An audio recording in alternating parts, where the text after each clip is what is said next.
Isang gabi, habang naglalakad si Miguel pauwi galing sa trabaho, napansin niyang may isang matandang babae na nakatayo sa gilid ng kalsada.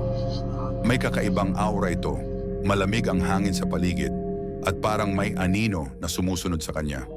Ang matanda ay may maitim na makapal na damit at malungkot na tingin sa mata.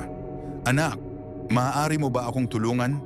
Tanong ng matanda, ang kanyang boses maluha-luha na parang may karga ng matinding kalungkutan.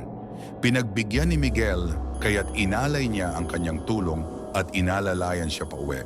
Habang naglalakad sila, naramdaman niyang parang may humahabol sa kanila. Pabalik-balik ang tunog ng mga yabag na parang may ibang nilalang na sumusunod sa kanilang mga yapak. Hindi maiwasang mangilabot si Miguel, pero pinili niyang huwag magtanong. Baka kasi hindi na siya paniniwalaan ng matanda. Pagtapat nila sa isang madilim na kanto, biglang nagsalita ang matandang babae. "Salamat sa tulong mo, anak. Pero alam mo ba na wala na akong buhay?" Nagulat si Miguel at humarap sa matanda, pero hindi siya makapagsalita.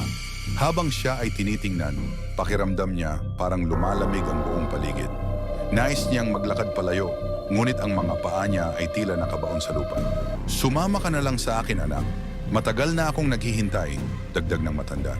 Pilit na kumilos si Miguel at sinubukan magtago sa dilim ng kanto.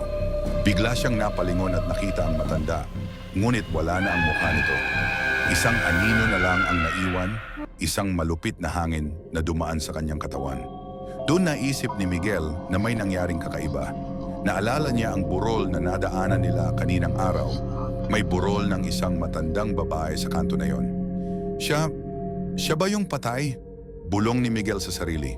Lumingon siya sa kalsada at nakita ang mga ilaw ng isang sasakyan na dumaan. Nang sumulyap siya sa refleksyon ng salamin, nakita niyang ang matandang babae na nagbigay sa kanya ng tulong ay nakatayo sa likod niya, nakatingin ng malungkot at walang buhay. Naglakad siya ng mabilis papalayo, ngunit sa bawat hakbang niya, naririnig niyang ang boses ng matanda mula sa likod. "Salamat sa tulong mo, anak.